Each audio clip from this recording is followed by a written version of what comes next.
Hello, ഇന്ന് നമ്മൾ ചെയ്യാൻ പോകുന്ന വാഴയിലെ ഇലക്കരിച്ചിൽ അതിനെ എങ്ങനെ നേരിടാമെന്നുള്ളതാണ്, ഫലപ്രദമായി നേരിടാമെന്നുള്ളതാണ് ഇന്നത്തെ വിഷയം. ഇതെങ്ങനെ ഇരിക്കും?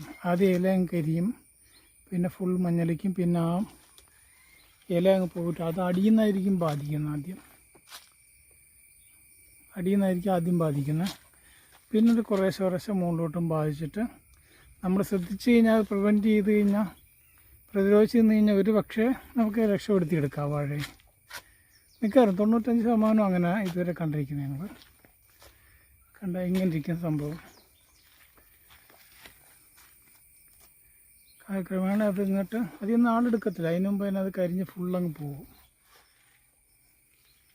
അത് നമ്മുടെ തോട്ടത്തിൽ ബാധിക്കുമ്പോൾ തന്നെ നമ്മൾ എന്ത് ചെയ്യുകയെന്ന് വെച്ച് കഴിഞ്ഞാൽ, നമ്മൾ അതിനെ നേരിടാൻ, അത് പ്രിവെൻറ്റ് ചെയ്യാൻ വേണ്ടിയിട്ട്, അതിനെ തടയാൻ വേണ്ടിയിട്ട് നമ്മൾ അധികം ഫലപ്രദമായ മരുന്നടിച്ച് കൊടുക്കുക എന്നുള്ളതാണ്. അതിനുമുമ്പ് ഈ ഇലയൊക്കെ എടുത്ത്, കരിഞ്ഞ ഇല ഒക്കെ എടുത്ത് മുറിച്ച് കളയുന്നത് വളരെ ബെറ്ററായിരിക്കും.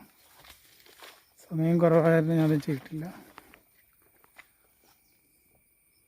ഇങ്ങനത്തേക്ക് സംഭവം ഇത്. അപ്പോൾ നമ്മൾ വാഴയുടെ പോളിയറായിട്ട് സ്പ്രേ അടിച്ചു കൊടുക്കുന്നത്, ആ സ്പ്രേയുടെ വിവരങ്ങൾ ഞാൻ തരാം. ഞാനിതാ കുറേ നാളൊരു വർഷത്തേക്കുള്ള ഇത് തന്നെയാണ് ഉപയോഗിക്കുന്നത്. ഇതിലും ശക്തമായിട്ട് വേണമെങ്കിൽ വേറെ മരുന്നുകളുണ്ട്, കോണ്ടാഫോണക്കൾ അങ്ങനെയുള്ള മരുന്നുകളൊക്കെ ഉണ്ട്. പക്ഷെ ഞാനിത് അടിച്ചപ്പോൾ തന്നെ എനിക്കതിന് ഫലമുണ്ടായി, മാറ്റങ്ങൾ കണ്ടു തുടങ്ങി. ഒരുപാട് എഫക്റ്റീവായിട്ടുള്ള മെഡിസിനുണ്ട്. ഞാൻ പിന്നെ അത് തന്നെ റെക്കമെൻഡ് ചെയ്യുന്നത്. അടിയിൽ മുകളിലും എല്ലായിടത്തും അടിക്കുക.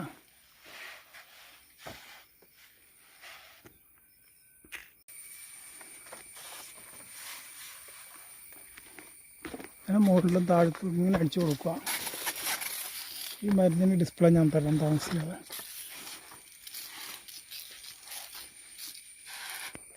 ഈ മരുന്നിൻ്റെ പ്രത്യേകത എന്ന് വെച്ച് കഴിഞ്ഞാൽ, ഇത് സിസ്റ്റമിക്കാണ്. നമ്മൾ മരുന്നിൻ്റെ ഇലയിലങ്ങ് അടിച്ചു കൊടുത്താൽ മതി, അത് റൂട്ട് വരെ ബാധിക്കുന്നു, വേര് വരെ അവിടെ ചെന്നിട്ട് ബാധിക്കുക. അത് ആഴ്ന്നിറങ്ങി ചെന്നിട്ട് ഇത് ഫലപ്രദമായിട്ട് തന്നെ ചെറുക്കും. അതാണ് ഈ മരുന്നിൻ്റെ ഒരു പ്രത്യേകത. ഞാൻ എന്താ ഈ മരുന്നിനോട് താല്പര്യവും കൂടുതൽ വാങ്ങുന്നത് എപ്പോഴും. ഇത് നമ്മൾ അടിച്ചു കൊടുത്താൽ മതി. പിന്നെ നമ്മൾ ചെയ്യേണ്ടതെന്ന് വെച്ച് കഴിഞ്ഞാൽ, 1-2 ബാധിച്ചു കഴിഞ്ഞാൽ അത് പിന്നെയും കൂടുതലും ബാധിക്കുന്നുണ്ടോ നമ്മൾ വാച്ച് ചെയ്യേണ്ട ആവശ്യമുണ്ട്. നിരീക്ഷിക്കണം, എപ്പോഴും നിരീക്ഷിച്ചുകൊണ്ടിരിക്കണം, രാവിലെ നീട്ടും. അത് ഇപ്പോൾ എല്ലായിടത്തും ബാധിക്കുന്നത് കണ്ടു കഴിഞ്ഞാൽ ഉടനെ നമ്മൾ കഴിയുന്നതും ഒരെണ്ണം ബാധിച്ചിട്ടുള്ളൂ എന്ന് വെച്ചിട്ട് അത് പ്രിവെൻറ്റ് ചെയ്തിരുന്നിട്ട് കാര്യമില്ല. ഇത് പകരും, ഇച്ചിരി ഇത് പകരും. മാറാരോഗങ്ങൾക്ക് എല്ലാത്തിലും പകരും. അപ്പോൾ നമ്മൾ ആദ്യം ചെയ്യേണ്ടതെന്ന് വെച്ച് കഴിഞ്ഞാൽ, ഒരെണ്ണത്തിൽ ബാധിച്ച് രണ്ടെണ്ണത്തിൽ ബാധിച്ചെന്ന് നോക്കണ്ട, ഫുള്ളങ്ങ് അടിച്ചു കൊടുക്കണം. പ്രതിരോധമായിട്ട് ഫുള്ളങ്ങ് അടിച്ചു കൊടുക്കാൻ എപ്പോഴും നല്ലതായിരിക്കും. മിക്ക ഡിസീസും അങ്ങനെ തന്നെയാണ് വരുന്നത്.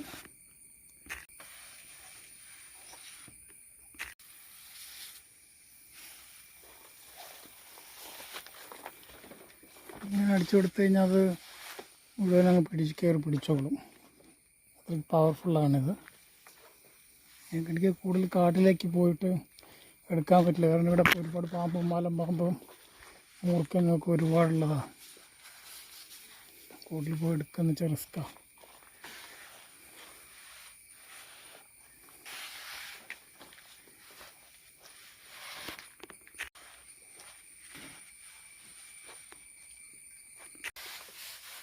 ഇങ്ങനെ അടിച്ചു കൊടുക്കുക. നമ്മൾ ഇതിൻ്റെ ശരിക്കും പറഞ്ഞാൽ ഈ മിക്ക രോഗങ്ങളും നമുക്ക് കൂടുതലായിട്ട് കണ്ടുവരുന്ന ഏത്തവാഴയിലാണ്. നമുക്ക് 95% രോഗം വരാത്ത വാഴ എൻ്റെ അറിവിൽ നമുക്കിതാണ് നമ്മുടെ ശിശുവാഴ, റോബസ്റ്റ.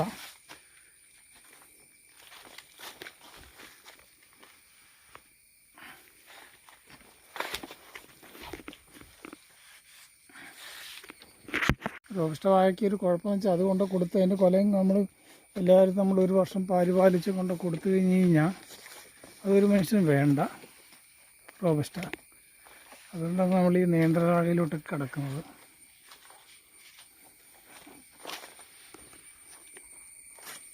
എല്ലാത്തിലും അടിച്ചു കൊടുത്താണ്. നമുക്ക് അതുകൊണ്ട് നഷ്ടമൊന്നുമില്ല. ഒരു വാഴയ്ക്ക് ഒരു 50 പൈസ ചിലവ് വരുള്ളൂ നമുക്ക്. ടിൽറ്റ് ഇച്ചിരി വില കൂടുതലാണ്. ഞാൻ ഡിസ്പ്ലേ കാണിക്കാം. വില കൂടുതൽ 200 രൂപ മിനിമം. ചെറുതിന് പോലും 200 രൂപയാവും. ഇതാണ് നമ്മുടെ ടിൽറ്റ്, ഇലക്കരിച്ചിലുള്ള മരുന്ന്. ഇത് നമ്മുടെ ഇലക്കരിച്ചിൽ കൂടുതലാണെന്ന് കണ്ടു കഴിഞ്ഞാൽ പറഞ്ഞ മാതിരി എല്ലാ കാര്യങ്ങളും ചെയ്ത് വെച്ച് ഇത് അടിച്ചിട്ട് ഒരാഴ്ച കഴിഞ്ഞ് പിന്നെയും നമ്മൾ അടിച്ചു കൊടുക്കുന്നത് നല്ലതായിരുന്നു. അപ്പോൾ കൂടുതൽ എഫക്റ്റായിട്ട് പെട്ടെന്ന് അത് നിയന്ത്രണത്തിൽ വരും.